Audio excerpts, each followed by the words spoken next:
In order to meet the stringent Euro 6 emission requirements, DAF use a combination of SCR, which is AdBlue, along with an active soot filter. There are three types of regeneration: passive, which will take place during normal running operation with no driver or operator input required. Active mobile, where a small addition of fuel is injected into the engine aftertreatment system, again, no driver or operator input is required. And finally, stationary forced, where driver or operator intervention is required. Most of the collected soot in the diesel particulate filter, or DPF, will burn passively, therefore you, the driver, will most likely never realise this process is taking place. However, if the soot level in the DPF becomes too high, the system will start an active regeneration, which simply means the addition of a small amount of fuel to help burn off the soot. Again, this will not be noticed by you. You may notice the high exhaust system temperature or Hessed Warning becoming active. The Hessed Warning is a reminder that the engine aftertreatment system has increased in temperature and caution is required if stopping and parking up.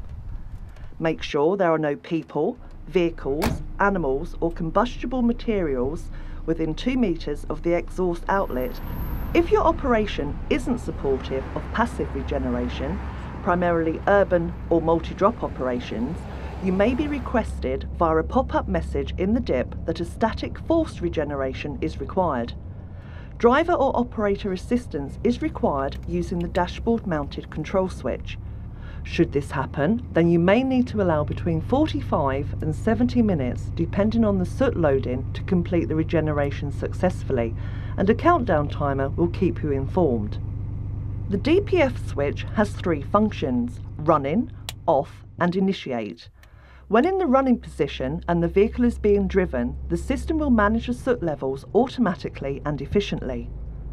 Off allows the regeneration system to be inhibited, for example when working in enclosed spaces or an oil refinery, and remember to switch back on when commencing your journey. Simply following any on-screen prompts regarding regeneration allows you to get on with the job you do best. However, if you choose to ignore the information given, then you can expect further warnings along with engine power reduction. There are 4 levels of static force regeneration. Level 1, soot level high. Level 2, soot level too high. Level 3, soot filter full and engine power reduction. And level 4, soot filter full and service is required. It is advisable to carry out a static force regeneration when prompted. However, taking a motorway route with a fully loaded combination at warning levels 1 or 2 will reduce the level of soot in the DPF automatically. Should you experience a level 3 warning, you must carry out a static force regeneration at your earliest opportunity, as motorway driving is no longer an option. Should you ignore this warning for any reason, you will need to seek immediate assistance from your DAF dealer at level 4. When carrying out a stationary force regeneration, you must prepare the vehicle to ensure this process can be carried out safely. The vehicle is parked in an outside area with a minimum 2 metre clear space around the exhaust diffuser. The park brake is applied, the engine is running at idle speed, and the vehicle is not left unattended. Once you have prepared the vehicle, you need to press the DPF switch to start the process. Remember, if carrying out a forced regeneration, this will be recorded as other work.